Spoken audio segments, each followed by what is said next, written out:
Tungamire mukati mezviedzo mananda andibata ndimwedo dombondiwikende ndimwimo otungamire tenzini tungamire semwana awonyara tabu unganyara tinyanga mananda anomunzwa kanama atinyarara imwite tenzi wenyanza tenzini tungamire aponda yasvika nyanza mananda aondityisa andichina zororo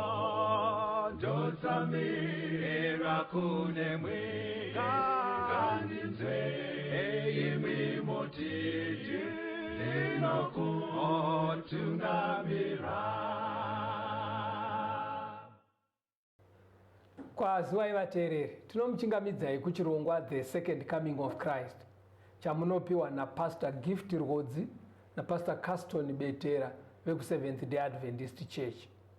Mustudio nhasi tina Shailet Chakabveyo ari kutiisira musign language. Mufundisi, chingamidzai vateereri. Vateereri, tinokuchingamidzai kuchirongwa The Second Coming of Christ. Tinoda kutenda musoro wenyaya uri kuredu nhasi uri kuti iwo Mwari vaanoda anovatsiura part 3. Mwari vaanoda anovatsiura part 3. Musoro wechidzidzo uri kubva pana Zvakazarwa 3 verse 19. Verenga ipapo mufundisi. Zvakazarwa 3 verse ya 19.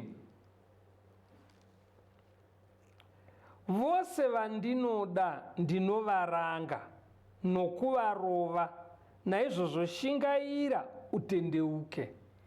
Isusu tiri kuti hedu Mwari vaanoda anovatsiura. Asi language iri mubhaibheri iri kutoti vaanoda anovaranga nekuvarova. Alright. But ukapa chidzidzo musoro wenyaya yokuti Mwari vaanoda anovaranga unovhundutsa vanhu. But zviri kubuda muchidzidzo chatinoda kuita pari kunzi Mwari vaanoda anovatsiura. Right. Kakutsiura kacho kane shamu, kane kakuranga nekurova. Kuti kutsiura kune kurwadzisa mukati. Kune kurwadzisa ndizvozvo chaizvo. Saka takaona vateereri kuti pakereke yeRodhokia pabva Zvakazarwa 3 verse 19 ivhesi riri kuwanikwa patsamba yanyorerwa kereke yeRodhokia. Sezvatakaona muzvidzidzo zvakapfuura kuti kereke yeRodhokia iri kumirira chikamu chenguva munyaya dzezvekunamata kubva gore ra1844 kusvikira pachadzoka Kristu. Saka paperiodi iyoyo mufundisi ndo pari kunzi naMwari vaanoda anovaranga, naizvozvo ngavachishingairawo vatendeuke. Ndo meseji iri kuuya pavanhu veperiodi inobva 1844 kusvikira Jesu paachauya. Ingotipa iri kuuya kwatiri nekuti ndisi tiri munguva yachoka. Alright, ndizvozvo ndisi tiri munguva yacho. Saka ngatingodzokorai timboona pano discipline wamwana mukati mefamily pana Hebrews 12 verse 7 to 9. Hebrew 12 verse ya 7. Tsungai henyu moyo kuti murangwe, Mwari unobata nemi savanakomana. Nokuti mwanakomana ndoupi usingarangwi nababa? Asi kana musingarangwi sezvinoitirwa vose, muri vana voupombwe, hamuzi vanakomana chaivo. Uyezve isu taiva namadzibaba edu enyama, vaitiranga tikavakudza. Ko hatingazviisi zvikuru pasi pababa vomweya kuti tirarame here? Hanzi discipline iri kubatsira yapo pastor. Inobatsira kuti munhu atwasuke adzoke munzira kwadzo. Agove neramangwana rakamunakira. Rakanaka. Saka vatendi vanhasi nevanhu vari kurarama nguva yanhasi, kwete vatendi vega, pane zviri kuitwa naMwari mazuva ano zvinofananidzira kutsiura kuranga. Asi vavariro iri yekuti tishingaire, titendeuke, tidzoke munzira. hazvisi zvekungokaurisa. hazvisi zvekungokaurisa. zvii zviri kushandiswa naMwari mazuva ano sezvatakamboona muchidzidzo chakapfuura Matthew 24 verse 3 neverse 7. Mateo 24 pavhesi ya3. Wakati agara pagomo reMiorivhi, vadzidzi vake vakauya kwaari vari voga vakati, tiudzei kuti izvozvi zvichagova riiniko, nechiratidzo chekuuya kwenyu nechekuguma kwenyika chichava chipiko. Vhesi 7. Nokuti rudzi ruchamukira rudzi, novushe huchamukira vushe, nenzara dzichavapo, nehosha, nokudengenyeka kwenyika kunzvimbo zhinji. Toda kutenda pataurwa zvinhu zvakawanda pastor. Ngatizvilistei zvinoratidza kuti tamumazuva ekupedzisira. Hanzi chekutanga kumukirana kwedzinyika kwemarudzi. 1 nzara. 2 hosha. 3 kudengenyeka kwenyika. Ndaishamisika ndichitaura nemwana wangu ari grade 4. Ndandavhura kwenews zvikanzi nhai baba, Russia neUkraine zvichiri kurwa. Ndoda kuti mungoona kazera kachona. Ndoda kuti muone kazera kachona. Haana kuti ngazoti kwatoo nedzimwe futi. Hani mazonaka. Saka pfungwa yehondo pastor, hondo dzagara dzaiveko. Ipapo hatidi kuti vateereri vasazvizive. But ukaona bhaibheri raakuzvimenshena, kufunga kwenyu chii chinei chichiitika pastor? Zviri kureva kuti kaitikiro kacho kanenge kati kakora kudarika kare. Kadarika. Magnitude yacho yakura. Ndo zvimwe chete vateereri nekudengeneka kwenyika, maearthquake. Imi munozviona mumanyuzi. Dzimwe nguva zvimwe zvichiswederawo kudhuze kwatiri. Kana dziri hosha, pahosha pastor, pakamira sei? Pahosha ndorangarira muchidzidzo chapfuura. Akativerekesa, I think ndikuna Deuteronomy. Kwainzi ndichaburitsa dzimwe hosha dzisina kumbonyorwa dzamusingazive mazita adzo. Iye zvinezvi pastor ka pasi rese tinotori nevanhu vaakurwara nepfungwa as a result yehosha yaiveko makore apfuura. Hosha yaiti hama yako yafa even ari mudzimai. Pamwe pacho waigona kutadza kunomuona. Waingoona kuti apo ibhokisi riri kudzikiswa. Munhu aigona kurwara 1 month hausvikeko, wozongodzwa kunzi afa hausvikeko, wozongodzwa kunzi avigwa hausvikeko. Izvozvo zvinotokudza kuti hosha dzaive kwasi kaitira akakaka mukore uno. Saka isusu toda kunyanya kufokasa nguva inomirirwa neRodokia 1844 kusvika panouya Jesu. Ngatiitedzei chronologically. Tinyatsoona ndizvo here kana kuti isusu tiri mustudio ndisi toda kumanikidzira nyaya yemanatural disaster paisingakwane. Ndizvo here kuti paperiodi shuwa Mwari ari kukarira nemanatural disaster. Manzwa here zvatoda ita isaine mamwe matauriro kuti toda kungotevera tiriudzidza chiprofita. Saka chiprofita chiri kutiudza kuti kumwe kwese kwakadarika. Tapa nguva yekupedzisira chikamu chekupedzisira chenhoroondo yakatemerwa nyika inoyi kubva 1844 pari kuitika rutongo. Saka toda kuti tione kuti zviri kutaurwa naMwari zvaanoshandisa kutsiura vanhu vake ndizvo here zviri kuitika. Exactly. Saka ngatitange pana Joel 2 verse 29 to 32. Verenga ipapo. Joel 2 kubva pavhesi 29. Ndichadururavo mweya wangu pamusoro pavaranda napamusoro pavashandiri namazuva iwayo. Ndicharatidza zvishamiso kudenga napanyika zvinoti ropa nemoto neshongwe dzovutsi. Zuva richashanduka rima, mwedzi uchashanduka ropa. Zuva guru raJehovha rinotyisa risati rasvika. Zvino ani nani unodana zita raJehovha ucharwirwa, nokuti pagomo reZioni napaJerusarema ndipo pachava navakapukunyuka, sezvakataura Jehovha. Napakati pavakasara ndipo pachava vakadanwa naJehovha. Mwari ari kufanira pachiprofita zvikanzi zuva richasviba, right, mwedzi woshanduka kuita ropa, right, but paperiod iyo kune vachatanga kumhanyira kuna Jehovha vachienda kuZion. Saka vhesi rega rakadai rinogona kusatutudza kuti ndepapi pazviri kuitika. But sezvatakadzidza kuti hakuna ndima mubhaibheri isingabatsirwe neimwe. Toda kuenda kubhuku razvakazarurwa. Pastor, pane zvamakambotaura muchiti ma-letters nema-seals nema-trumpets makati kudii? Inyaya dzinowanikwa muna zvakazarurwa. Nguva yekubva pakaenda Jesu kusvika paanodzoka rwepiri. Yakakamurwa kuiswa muzvikamu zvinomwe zvenguva. Asi mubhuku razvakazarurwa zvinoitika ipapapa zvinoramba zvichidzokorora kutaurwa. Pamwe pacho zvinotaurwa setsamba kukereke nomwe. Pamwe pacho zvinotaurwa sekuvhurwa kwemasirusi kwezvisimbiso. Pamwe pacho zvinotaurwa sekuridzwa kwehwamanda nomwe. Saka tikati third seal inenge ichienderana nechikutsamba kukereke nomwe netsamba yechitatu. Netsamba yechitatu. Tikati sixth seal inenge ichienderana nekereke ipi uku? Sixth seal kumakereke tisati tapinda paradokia ndo pane Philadelphia. Satoda kuverenga sixth seal inoenderana nenguva yePhiladelphia. Pana zvakazarurwa 6 verse 12 na 13. Verengai. Zvakazarurwa 6 verse ya 12. Zvino ndakaona pakuzarura kwake chisimbiso chechitanhatu, i6th seal. Kwakanga kuno kudengenyeka kwenyika kukuru, zuva rikasviba segudza remvere, mwedzi wose ukaita seropa, nenyeredzi dzekudenga dzikawira pasi, somuonde unozunza maganga awo kana uchizununguswa nomututu mukuru. Saka Joel yenge isina kutiudza kuti period ipi zuva yachasviba, mwedzi woita ropa. But zvakazarurwa yakuti zviri kuitika mu6th seal. Munoenderana ne6th church Philadelphia. Inoita makore api Philadelphia?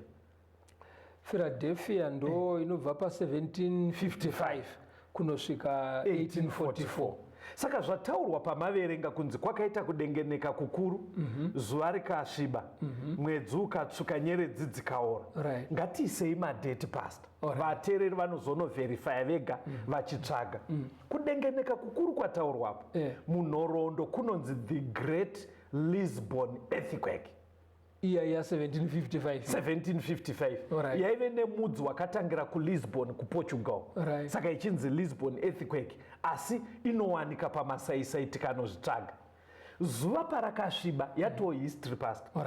Rakasviba muna May 1780. Ndo usiku huviri.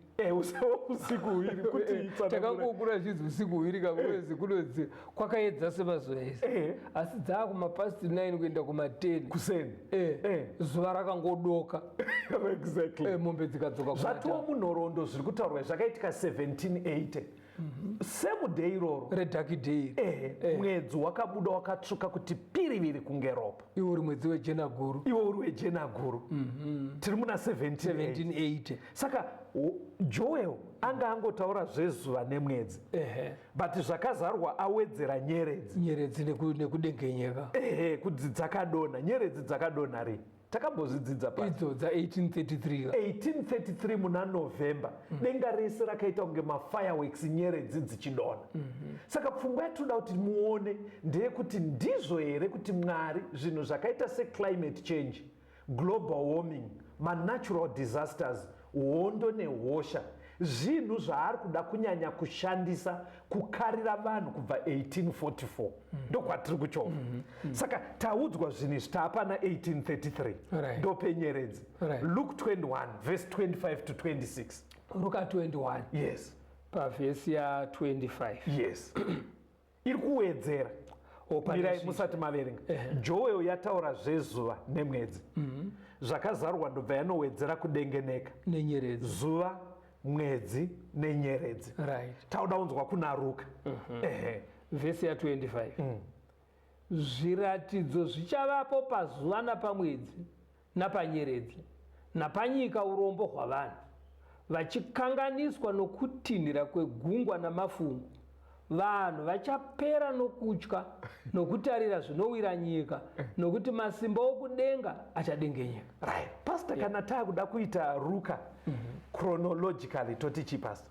Apa nokuteerana kwazvo. Right. Ndoda kuti mupabate. Joel payatiudza zvezuva nemwedzi hatina kuita clue yemadate. Right. But zvakazarwa yatipa clue because taudzwa kunzi inguva yechisimbiso chechi6 chinoenderana nekereke yePhiladelphia pa1755 na1830. Saka zvakazarwa yabva yatiti kudengeneka kukuru 1755, dark day 1780, mwedzi uchiita ropa 1780, nyeredzi dzichidonha 1833. Muri kuona tiri kufamba. But ruka yabva yati pachaita zviratidzo pazuva, pamwedzi, nepanyeredzi, nepanyika urombo hwevanhu vachikanganiswa nemafloods. Muri kuona chronology yacho. Saka iri kuti kana mapfuura 1780, mapfuura 1833, zvaamberi panenge paine kutambudzika panyika, paine mafloods, paine matsunami. Amene kuti chronologically mapabatera toda kuti zvijekere vanhu kuti zveshuwa manatural disaster kubva 1844 imwe nzira iri kuyuzwa naMwari kuti vanhu vemazuva ano titendeuke. Isai mumashoko enyu tinzwe rwiyo. Mawedzera kujekesa munhu waMwari kuti after kudonha kwenyeredzi kwa1833, yes, ruka anoti pane zvimwe zvichatevera pamusoro pezvizvi izvo zviratidzo zvikuru zvekuratidza kuti nyika yakunoguma. Yes. Asi isati yaguma kubva 1833 zvichienda painogumira ndokwanzi zvimwe zvichatevera urombo hwevanhu inenge ichinzi distress of nations, iri kureva ikonomi yaparara. Right. Listai koita vachikanganiswa nekutinhira kwegungwa ndo macyclone. Right. Chimwe chizve nemafungu. Right. Mafloods. Yabva yapointwa area yokunzi iyo yeyo ichatishupei vanhu kubva after 1844 tichiuya kunoko. Saka izvi vateereri tiri kuitira kuti zvijeke kuti pari kunzi Mwari vaanoda anovaranga. Idi vanhu vemazuva ano imwe shamhu iri kushandiswa naMwari kuti tidzoke pane zvaanoda, manatural disasters sekudzidza kwatiri kuita. Ngatirambei tiri pachirongwa timbonzwa rwiyo.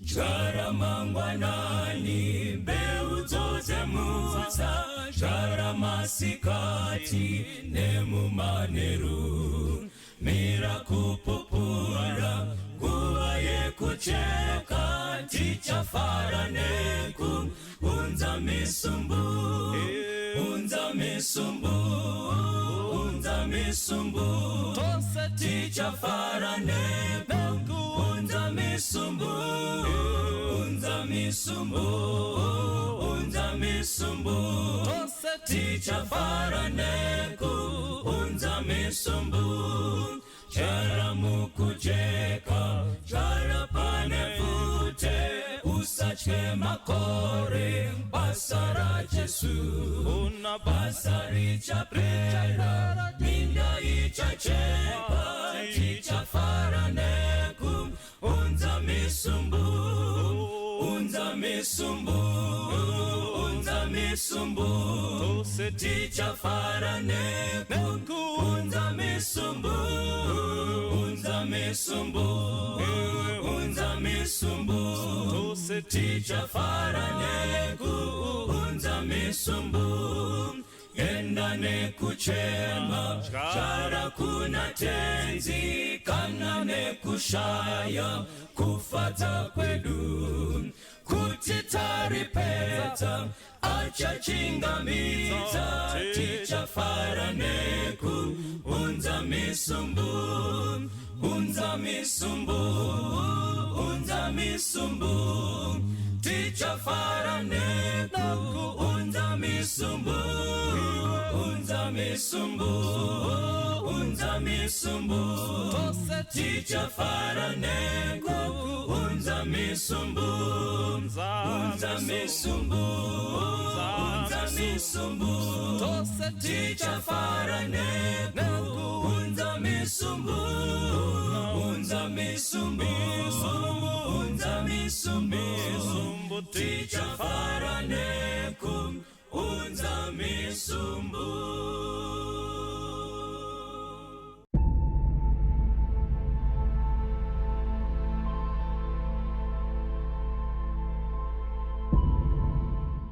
Tinomuchingamidzai zvakare vateereri tichienderera mberi nehurukuro yedu. Mwari vaanoda anovatsiura part 3. chikamu chino ichi pastor, Right. taakuona kuti besides kuti natural disaster nezvimwe zvese, hondo nehosha, Mwari arida kuti zvichechutse nyika yese idzoke pakuteerera izwi raMwari. Zvinhu izvozvo zvine zvimwe zvazvinonongedzera. Hatimboonai kamwe kamuenzaniso kuna Farao. Farao munomuzveni? Farao wapaIjipiti wokubvunza kuti Jehovha ndiani? Exactly. Wokubvunza kuti Jehovha ndiani? Saka mubvunzo wokuti Jehovha ndiani kuri kwekuti uri kuwanikwa nhasi unopindurwa nemanatural disasters. Magona kutaura pastor. Alright. Saka nakuine nyika iri kunetsa mazuva ayo kuti iti Mwari ndiani, ndo mazuva atiri. Muchiri kweka tichitaura pfungwa dzana Charles Darwin. Ekadze kuti Mwari haana kusika. Mwari achiti ndakasika murume nemukadzi, ezvino zviri kuchallenjwa kuti aiwa kune vari nechepakati, kune vari zvese murume nemukadzi. In other words, nyika yanhasi iri kubvunza Mwari kuti Mwari ndiani. Dai tiri kufananidza naFaro. Saka Faro akapindura, but akanzi toda kumupindura tichingomuratidza nemanatural disaster. Toda kungoona muenzaniso 1 weimwe disaster yakamubata. Endai kuna Exodus chapter 9 verse 24 to 25. Exodus 9 verse ya 24. Chimvura mabwe chikavapo, nomoto wakavhengana nechimvura mabwe, chikanyanya kwazvo, chisina kumbovapo panyika yose yeIjipita kubva pakutanga kworudzi ipapo. Chimvura mabwe chikarova zvose zvakanga zviri kusango, vanhu nezvipfuwo, panyika yose yeIjipita. Chimvura mabwe chikarova mirivo yose yeminda, chikavhuna miti yose yesango. Yeah. Chiri kuwira chimvura mabwe pastor ka. Chirida kupindura Faro. Ati Jehovha ndiani? Handimukona zviri kuitika ka. Saka makaona imi makamboti pachimwe chidzidzo patakatanga kudzidza kereke yeRodhokia, muchiburitsa kuti Mwari ari kuzviintrodusa the creator. Chaari kudarira ari kuziva kuti nyaya yekuti Mwari ndiye musiki iri kukwesenwa stereki mumazuva atiri. Saka sezvaakaita paIjipita ndo zvaari kuita nhasi. Ari kutipa anza yacho nekungodemonstrata nenature. Saka hanzi zvakaitika paIjipiti pasi, hanzi pakaita hail, chimvura mabwe, hanzi chakarova ka. Imati mabona chimvura mabwe chikakuroverai mavhejeri anoita sei? Chinobora kufarura chete. Dzinosara dzichiita kunge sharapu. Hanzi chakaparadza Egypt yese, kusango nekuminda zvese. Hakuna vegetation yakasara. Kuri kuda kuedza kupindura kuti Mwari ndiani. Saka point yandaida kuti muone, besides kuti manatural disaster kakurova kuti tendeukai, manatural disaster futi ndeyekuchechutsa nyika. Kuti varume muri kurasika, kana muri kufunga kuti ndakasika munhu ari gay, kana muri kufunga kuti ndakasika munhu ane chihongo chane maari, muri kurasika. NdiMwari ari kuda kuita stamp aratidze pachena kuti I am the creator sezvaakaita apa. Iyi nyaya yaFaro tiri kuiverenga yahistory, but munoziva here kuti dai taisaziva kuda kwaMwari nguva iyoyo, dai taive kusaidi kwaFarao, munoziva kuti ingadai iri solution yedu paheu ingadai yaingova 1. Tomboti ndindaive minister weagriculture nguva iyoyo, ndaigona kubuda panews ndichikurudzira vafarmers ese kuti insure your crop. Ngatitore insurance yecrop. Hanzi kuti insurance yakaipa, ndiri kuti usingazive Mwari ndo inenge iri yega solution yauinayo. Zvekutoti kuti uti Mwari ataura nesu kuti chibage chese chabvarurwa muminda, chimvura mawe chadai, so unenge wakangoona side one. Saka Mwari pamanatural disaster pasi amenondibatsira, amenomukunzwa pfungwa yandikutaura kuti ukangoona chimvura mawe chaparadza vegetation yese neziso resainzi chete nereeconomics, anza yako iringoti ngatiite insurance. Ende insurance yakanaka, but ndo paunenge uchingogumira. Amenotambanudzai pfungwa yandoda kuti isvike kuvateereri. Mwari paari kutaura nesu nemanatural disasters. Unoziva kuti ukatarisa madisaster acho anokuudza kuti chero muchizoita henyu sainzi, but sainzi dzacho kuti uite research yekuti chimvura mawe chinoitika kuchinaya, but kuri kunaya iko kuine moto futi. Hanzi moto wai wakavhengana nechimvura mabwe. Saka zvinofanira kukuratidza kuti hazvisi zvega. Exactly. Ndozvo ndo paunonzwa izwi raMwari mukati mazvo. Besides ngoma, handisi wekudhara stereka asi ndawe kudhara. Taibuda isu tichinhonga chimvura mawe chichinaya. Tumatombo tuete pasina zvekunzi imba yaparadzwa mawindo, pasina zvekuti munhu arohwa nerimwe dombo akafira ipapo. Unotoona kuti magnitude yacho haidi kuti anza ingoperera pakuti let's insure our crop. Inofanira kunoenda mberi kuti tinzwe Mwari achitaura nevanhu. Zvino vafana vemazuva ano unoziva kuti ndoona rimwe dambudziko nderekuti tiri kutangira, hanzi zvinogadzirirwa kumasvuuriro uko kwazvinotangira, tiri kuendesa vana kuchikoro vorodzwa kumaths nekusainzi neeconomy. Saka vana vaya kana vaenda kuchikoro tavarodza kusainzi, tavarodza kumaths, kana paita dambudziko reglobal warming vanonotsvaga kuti chii chakonzera kumasubject avakadzidza. But takashotesa kubva kuECD, mwana haana Mwari. Handitozvona. Saka anokura dziri maths, dziri science, dziri geography, ogona zvokuti. Saka pavanonogara misangano mikuru iyaiya hakuna panoiswa Mwari. Solution inenge yaingoti ngatichisimei miti. Saka iyi engo yamabuda nayo iyi yekuti vanhu izwi raMwari, kukarira kwaMwari. Hakuna anozorangaridza vamwe kuti kana tasima miti ngatidzokerei kuna Mwari. Very good. Mwari arida kudzora vanhu, ndosaka ari kuti vaanoda anovatsiura. Vanhu venguva ino Mwari ari kutikarira. Mwari ndiye musiki. Tinogona kuzvitendera kuti mwana harohwe. Mwana anokudzwa nenzira iyi. Roora zvaunoda, unogona kuita chingochani. Tigoita zvese tichisudurudza Mwari kudaro. Iye ari kubva awedzerawo voice rake nemadisaster kuti tidzoke sezvaaita paaiya abvunzwa naFaro kunzi Jehovha ndiani kuti ndimunamate. Saka apa anga akuedza kupindura. Hani mazvona ka? Unfortunately pana Faro, ingopesa inyaya yaFaro, verengai verse 27 na 28 pana Exodus chapter 9. Exodus 9 verse 27. Yes. Zvino Farao akatuma vanhu kundodana Moses naAroni akati kwavari, nguva ino ndatadza, Jehovha wakarurama, asi ini navaranda vangu takaipa. Nyengeterai kuna Jehovha, nokuti kutinhira kukuru kwaMwari nechimvura mabwe zvaringana. Ndichakutenderai kuenda, murege kugara. Anga asina kutendoka zviri genuine. Marwadzo chete. Muri kuona zvaangadai akaita iye. Paakavadedza angadai akati uyai varume tinamate Mwari, ndatadza. But chaari kuvadedzera kuti ndimi munenge munoita zvechechi, ndibvisirewo dambudziko iri. Muri kuona pfungwa yacho. Iye haamo mazviriba. But ari kuti ingondiitirai pamboita kakabreak. Yeti chaitsvakwa naMwari kuti atendeuke nemwoyo wese. Iye abvume kuti zveshuwa apa tiri kukanganisa Mwari anoda izvi. Hatione imwe example. Jesu akufa pamuchinjiko, Luke 23 past. Verengai verse 44 na 45. Luka 23 verse ya 44. Zvino yakanga yava nguva inenge yechitanhatu, rima rikavapo panyika yose kusvikira panguva yepfumbamwe. Zuva rikasviba, chidzitiro chetemberi chikabvaruka napakati. Jesu paanga arembera pamuchinjiko akuda kufa, pari kunzi pakaita about 6 hours zuva rakatadza kujeka, rakasviba. Andobva paita a mighty earthquake. Pane zvimwe zvaiitika futi kutemple. pfungwa yandoda kuti muone muri kuona here kuti kusviba kwezuva inatural phenomenon. Earthquake inatural occurrence. Amazvibata. Ndoda kuti muone kuti Jesu achiita ministry hatina kumbonzwa zveearthquake.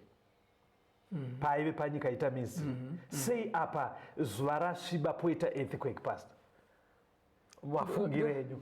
Mafungiro angu akamboona pane katauriro kanoita vakuru kuti kana paine chinhu chikuru chirikuda kuitika pane minana inoshurudzira kusvika kwacho. Hakuna chinhu chihombe chisingatungamirirwe neshura. Ndokatauriro kevanhu vakuru. Saka ndaona sokuti kudzima kwezuva, kudengenyeka kwenyika, because zuva kungodoka. Of course vafana vekusainzi vaida kunotsvaga kuti chii chaitika mudenga. Eclipse. Zvobva zvazangana nekudengenyeka. But Mwari kuti aradza kuti chero mukaenda kugeography, kojira rekutemberera ibvarurwa nei. Anditozvona. Saka Mwari arida kuedza kungoti ishura riri kunongedzera chinhu chihombe chaida kuitika paKalvari. Very good. Chii chaida kuitika paKalvari pastor? Kufa kwaJesu kaachifira nyika yese pasi rese. Very good pastor. Muri kuona here vateereri kuti kuEgypt Mwari paaishandisa manatural disaster, pane shura hombe renge rauda kuitika, kusunungurwa kwevaIsraeri vachibva muEgypt vachienda muKenani. Saka shura hombe rakadaro, chiitiko chikuru chakadaro chakafanotunganirirwa nemanatural disaster. Jesu pamuchinjiko pane shura hombe ranga rauda kuitika, kuponeswa kwemunhu wese, zano reruponeso, achifira vanhu pamuchinjiko, zvakatungamirirwa nekusviba kwezuva nemighty earthquake. Nazvino paperiodi yerodhokia yakatanga 1844, vanhu vemazuva ano zviri kunzi naMwari pane shura hombe rapamberapo. Nderei pastor? Patiri kuona zvese izvi, macyclone, maearthquake ari serious. Ndo mashura acho.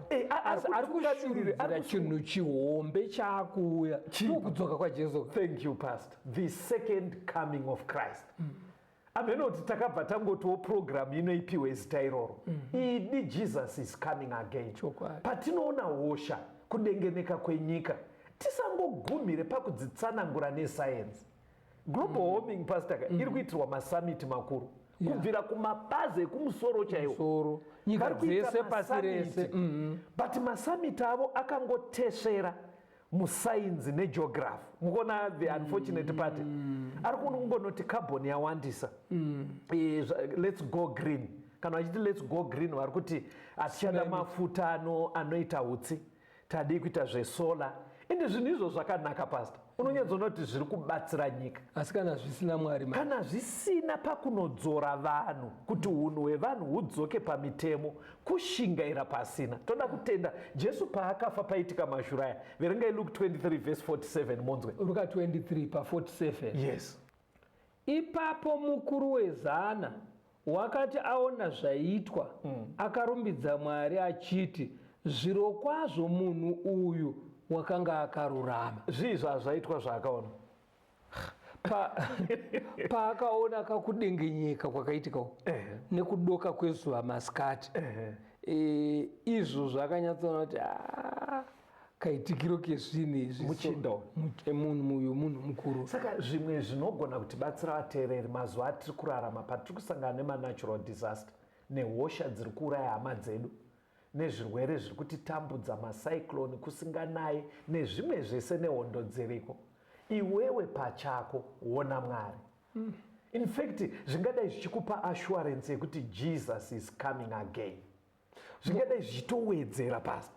Muri kuti mimi zvinenge zvakunopindura mubvunzo wandambobvunza okuti nyaya yenyuka yaomesera vateereri kuti muri kuadhiresa pasi rese nevanhu vasinganamati. Zveshuwa vasinga vekutoti machances ava ekuti kana taakunoita zveglobal warming ngatinamate tiise Mwari panzvimbo yake, hazvivi zvakaitika. Saka munoomesera vashoma shoma manje vari kuziva kuti Mwari anofanira kunamatwa, asi vasina control yezvezvezvo. Saka pamaburitsa nyaya yemusoja iye pachake akazvimiririra anoti aiwa uyu munhu mwana waMwari. Akatoinzwawo earthquake yacho yakatomaafectawo aitovawo murima riya rezuva rasviba but individually zvakamulidha kuona Mwari. Saka ndanzwisisa kuti pari kuitika manatural disaster esaya, mafungu achiitika, macyclone, matsunami, zvese nedzihondo izvi, inini ndakamira pandiri ndofanira kuona ruoko rwaMwari nekunzwa kukarira kwaMwari, ndoenda kuna Mwari because musoja uyu akarumbidza Mwari. Pauri kutoenda ka ndoda kuti zviite agents pastor. Ndikati ndiri kuda ndokanga Bible roda kuti zviite agents. Agents iri papi iri kuti honai zvakaitika kuna Faro nekukasika vanhu vanga vakuenda kuKenani. Honai Jesu achifa nekukasika nyika yanga yakuponeswa. Saka zviri kuitika izvinoka ngapaite agents kuti nekukasika vanhu vakuda kuenda kuheavenly Canaan. Amenoti maibata pfungwa yachoka isango yekuti ashuwa Mwari ndabvuma ndokudai. Zvine ka-agents kekutoti chaakutera pane event hombe yekuuya kwaJesu Kristu. Vateereri, ngatirambei tiri pachirongwa the second coming of Christ. Chidzidzo chanhasi chiri kuti Mwari vaanoda anovatsiura part 3. Iye zvino toda kuti timbonzwa rwiyo touya toenderera mberi nechidzidzo.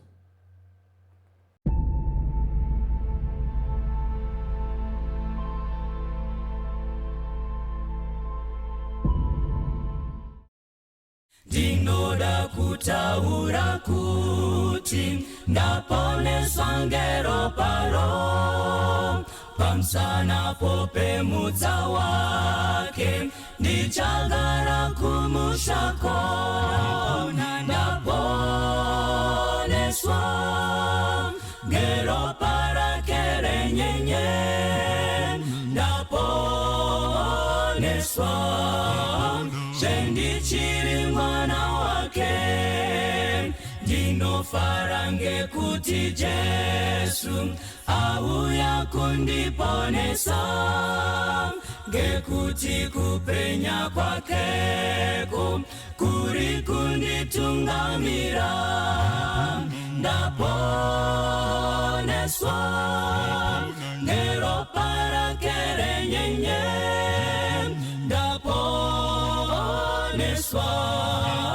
sendichiri mwana wake ndinotondera muponesi ndichiri kufunga ndiye ndiri kuimba nguva dzese ngerudo rukuru rwake ndaponeswa ngero parake renyenye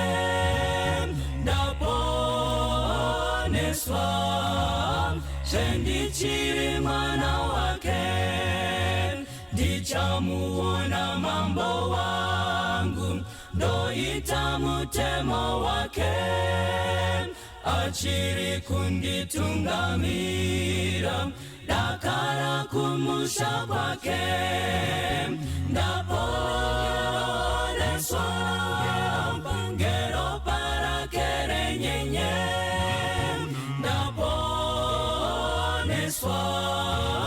sendichiri mwana wake chiripo chiremba kudenga chinondimirira ini tichaenda ngekukasika kumusha wake wotenzi ndaponeswa ngero parake renyenye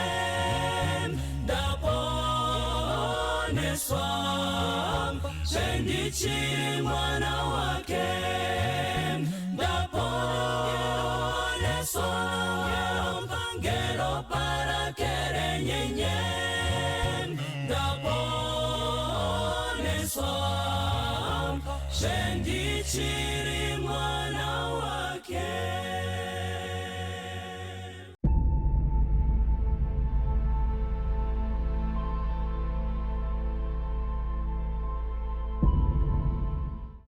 Tinomuchingamidzai zvakare vateereri tichienderera mberi nehurukuro yedu. Mwari vaanoda anovatsiura, part 3. Takuenda chikamu chekupedzisira pastor. Chiuda kunyanya kutarisa kuti but anonamata neasinganamate tiri kuramba tiri mavictims emanatural disasters.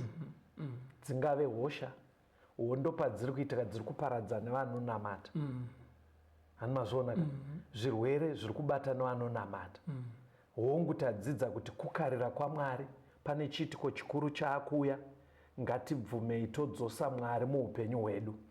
Hatidzokerei pana zvakazarwa 3 verse 19. Tifambe nechidzidzo chedu iri kuti kudii? Zvakazarwa 3 verse 19.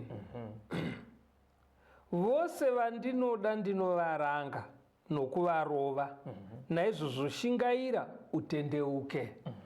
Maybe tisatafamba tsimbidzirai pfungwa iyi kuti vateereri vasasare vasiri kunyatsozoti tateere maworkshop global warming neclimate change akaipa.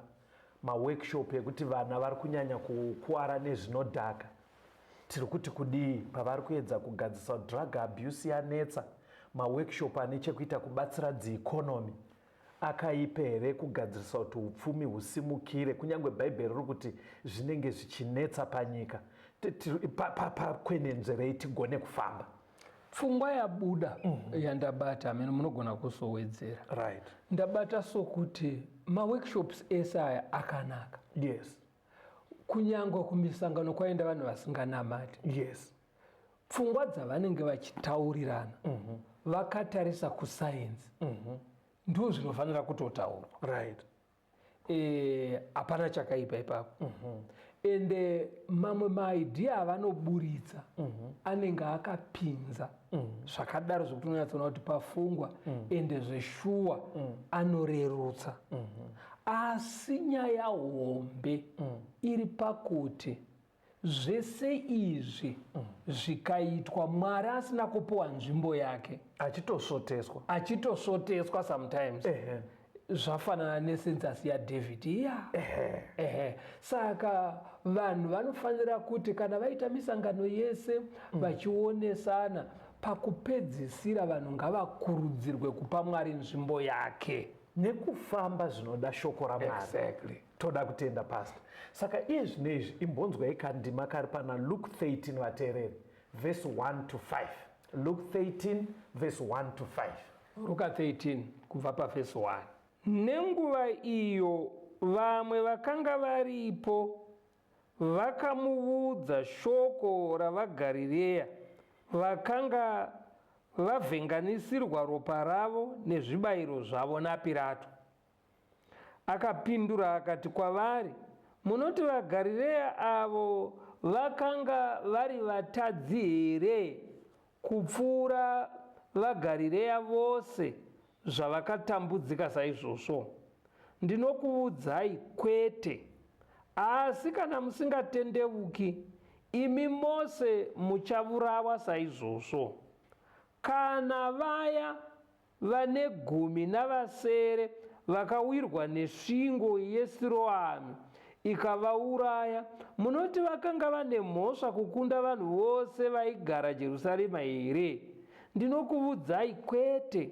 Asi kana musingatendeuke, imi mose muchavurawa saizvozvo. Right. Nyaya yanga yaitika kuGalili mufundisi. Pirato anga ari muHedheni. Incident iri kutaurwa iyi, vanhu vangauya kuna Jesu vachiti kana nemi kuitawo here. Vaida kunzwa kuti Jesu anokomenda kudii. Saka mauto aPirato anga aenda kuvanhu vainamata vachitoisa masacrifices avo, makwai avaiuraya. Ndobva vasikourayiwa vese. Ndopari kunzi ropa ravo rakavhenganiswa nezvipiriso kuratidza kuti ivo nemhuka dzavanga uraya vese vakasara vafa. Saka vaida kunyatsonzwa kuna rabhi, kuna Jesu kuti nyaya dzakadaro dzekuti materoristi anongouya oataka vanhu vari muchechi osiya vauraya vese, munoti kudii nadzo? Akapindura kuti kudii? Akati, imiwo mukasatendeuka muchafawo futi semavhiri avakaita. Haana kuda kukomenda kuti but chinenge chakonzera munhu kuti uraye vanhu vari muchechi chii? asi pfungwa yemuterrorist anenge achifunga ana ukomenda ana udaro akangoti bedzi izvozvo zvatovawira but nyaya dzemhando iyi muchagara dziriko. Saka hadzidi kuti dzikuinge usati watendeuka. Amenoti muri kuibata pfungwa iyi. Pane zvauya mupfungwa mangu kuti sekuti munhu anenge achiti maitikire ari kuita maaccident exactly ekuti ndege inongodona pofa vanhu 300 mauya zvakanaka. Aiwa vakatofa zviri nani inongonzi missing kuti muti munonotora death certificate here hapana chinowanikwa. Saka Jesu ari kuti iwewe manje uchirega kunokwira ndege next time usina kutendeuka. Magona ndopfungwa iripo because tiri kuti madisaster ariko kuti manzwi here zvaitika kuteki kwanzi kwaita earthquake manzwi here hondo kwakati manzwi here kuti hanzi materrorist asvika vakakidnepa vanhu vakarepa vanhu ndobva paurayiwa 80. muona kuti nyaya dzotaurika. Jesu ari kuti manje focus yedu kazhinji zvainoita pakada munozva kuti inoti chi inobva kuti nhai Jesu iwe nhai Mwari iwe andikona zvinoita vanhu vanobva wabata dumbu kuti asi unenge wanyanyotadzirwa ishuwa kusiya wauraya vanhu 20 because ndo nyaya dziri kunzi munhu asvika nepfuti ndobva asvika pachikoro ndobva uraya vana vese vemukirasi imomo paanga kubuda pagedhi ndobva uraya maticha 4 ndobva akutandaswa nemapurisa ndobva uraya mapurisa 7 azobatwa ndobva azviuraya.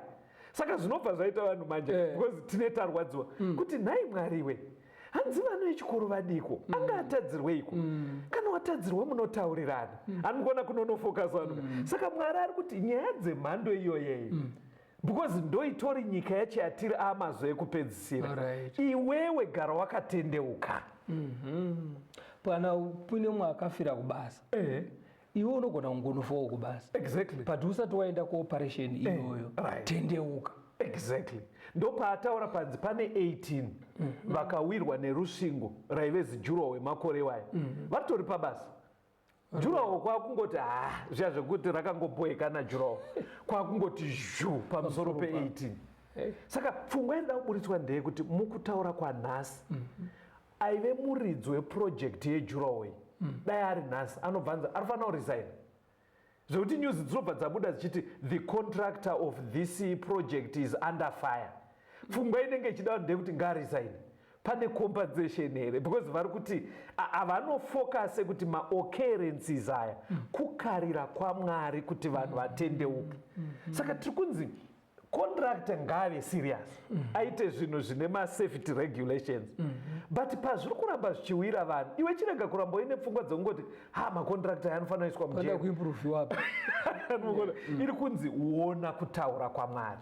Saka ngatitaure ichida iso pasta kana kuine bhazi riri kunzi rakamboita head-on negonyeti rikabvira moto mofa vanhu 40 tiri kuti kudii kumunhu ari kukwira bhazi nhasi kuti usati waenda mubhazi ka izvozvo zvakamboitika izvo izwi raMwari kuti iwe usati wafamba tendeuka enda kuna Mwari. Tiri kuti kudii kumunhu ane air ticket rendege yaachakwira mwedzi unouya yaari kuenda kunyika dziri kunze. Tiri kuti ndege yenyu inogona kunomhara inogona kushayikwa sezvakamboita dzimwe kudonhera munyanza iwewe tendeuka usati wanokwira ndege. Tiri kuti kudii namai vane mwana wavarongedzera backpack vaisa lunchbox ari kuenda kuchikoro nevamwe.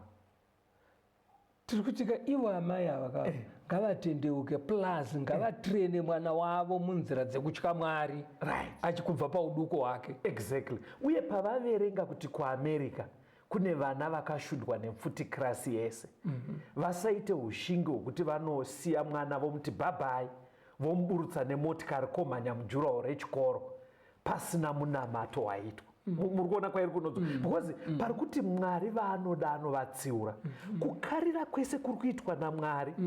Hatisi kuti Mwari ndiye ati vana pfurwai haasi Mwari ati ndege idone haasi Mwari ati bhazi ribvire moto but ari kutendera sema wake up calls sema alarm ekuti wedwe ruzha rwacho ruri kuwedzerwa. Saka muchiona kuti life yedu yese Mwari ane shungu dzekuichuna kuti idzose Mwari panzvimbo. yabatika aiwa ko patinonzwa kunzi stadium yakakolapsa vanga vari mustadium kukafa 800 mwari ari kuti kudii ari kuti chero muchienda kubhora kana kumasports iwewo tendeuka usati wabva kumba unogona unosangana nezvakadaro ko pari kunzi maini yese yakolapsa vanhu bva vatsitsirirwamo they are all feared dead vari 43 mwari ari kuti kudii pasi usati wanodzika kaumu mugomba kunochera iwewe tendeuka ndimwari ari kuti dzoka kwandiri muri kunzwa here shamwari dzangu vanochera makomba kwese kwamuri hatidzosei mwari panzvimbo yake hazvina kuipa kuti tikurudzirane kufolowa maguidelines esafety muchaona makambani akawanda vane wava kuti mashi manager inenge ichinzi safety health and environmental manager ndewe kuona kuti bhazi risati rasimuka ndege isati yasimuka mune here zvaitwa kuti utano hudii mumastadiamu nezvakati izvozvo zvakanaka pasi but area iri kunoshota ndeyekuti zvaitwa zvese tiri mumazuva ekupedzisira madisturbance aya nemahappenings aya achawedzera anoda kuti munhu agare akatendeuka pamberi pamwari Isaiah 51 verse 6 Isaiah 51 verse 6 tarirai kudenga nameso enyu mucherechedze nyika pasi nekuti denga rose richanyangarika sovutsi nyika ichasakara senguvo vageremo vachafa somunyunyu asi ruponeso rwangu ruchava nokusingaperi kururama kwangu hakungaperi muri kunzwa rate ichafa vanhu mazuva ano ekupedzisira iri kunzi seunyunyu kungokrashwa mukaona kazhinji panoshandiswa vari kunzi perish mazuva ano ndo zviri kutaurwa izvi kunzi 13 perish in a road accident kakungofa kari agent kari kuedza kuti kana chaicho chimiro chemazuva erodhokia ekupedzisirana chekuti vanhu vanoita perish zvakadaro kureva kuti paunomutsa motikari yako mukoma iva wazvikomita kuna mwari vana vachinzi zvikoro zvavhurwa uchivaperekedza kubhazi rinoenda navo kuboarding ivai maudza mwari ndopfungwa iri kuramba ichidzoka apa mukoma menoti tingaitsimbidzire nemhando ipi all areas of life munhu ziva kuti kwawaenda unogona kusadzoka why nekuti mwari ari kukarira achishandisa ari kutendera njodzi dzese hondo dzese madhisaster kufa kwevanhu kukolapsa kwezvinhu even zvirwere zvakaita sana kolera unoiziva here kolera ngoma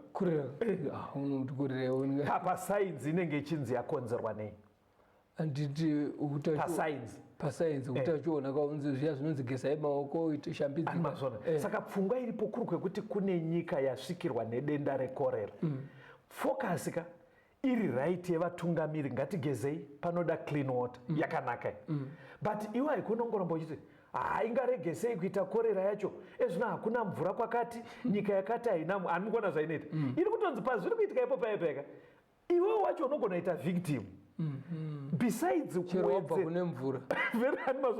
besides kuwedzera kushandiswa kwemvura nezvakadaro gara uri pana mwari ngatichikomberai navatesalonike okutanga chapter 5 verse 3 1 vaTesalonika 5 verse ya 3 kana vachiti rugare nokugarika ipapo kuparadzwa kuchakurumidza kuvawira sokurwadzwa kwomukadzi une mimba havangatongopukunyuki iyi vhesi iri kungosamaraiza maefforts anoitwa nevanhu but vachiita zviri kupesana neshoko ramwari vana keiza mukoma iyi history ana keiza william keiza uyu wokugermany vakambofunga kuti vabatanidza pasi rese zvakakundikana vana hitler vakazviita zvikakundikana chaiita kuti zvikundikana vaita zvirongwa zviri against zvinodiwa namwari saka vhesi rinogona kubatsira vese vane zvikunja zvinogadzira mabumbiro at whatever level kusvika kumusorosoro zvinhu zvedu kuti zvilaste zviite ngatitendeukei tidzoke pane mwari zvilaste saka kurudziro yangu ndoda kuti muzooneka vateereri muchikamu chinoi ndechekuti vatyairi vemabhazi mabhureka aripo iine mataimi anyowani injini yakanaka ngatikomitei nzira dzedu kuna mwari tisati tafamba vakuru vezvikoro vabereki, vakomana tisati tapinda mumakomba kunochera ndarama nezviwanikwa, tisati tadzikisana nemanera iwayo, ngatitsvakei Mwari, nekuti tiri munguva yekupedzisira ine njodzi dzakawanda. Pese pawabuda ona kuti uri munhu here wekuti haukwire ndege usati watendeuka. Tsimbidzirai pfungwa imooneka vateereri. Chero uri mutungamiri munharaunda, zvinogona kuburukira munharaunda yenyu. Izvo hasha dziri kubva mumanatural disaster. Saka zviri kunzi uchimuka zvikomite kuna Mwari. Yes, nedunhu raunotungamira rikumikidze kuna Mwari.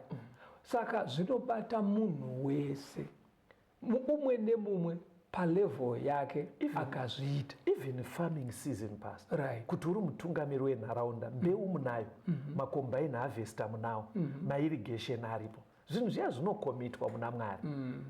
PaIjipita vaive nezvese nemakanal eNile River, chimvura mawe chikaparadza. Onekai vateereri vedu. Tinoda kutenda vateereri nekuva nesu pachirongwa. Tibatei panhare dzinoteera tirambe tichifamba pamwe chete. 0716 452 086 0716 452 086. Mwari ave nemi, tigosangana muchikamu chinotevera.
Yara mananda anomunzwa kana matinyarara imwite tenzi wenyanza tenzini tungamire aponda nasvika nyanza mananda aondichisa handichina zororo ndotsamira kune mwika ngandinzwe imwi motiti ndinokutungamira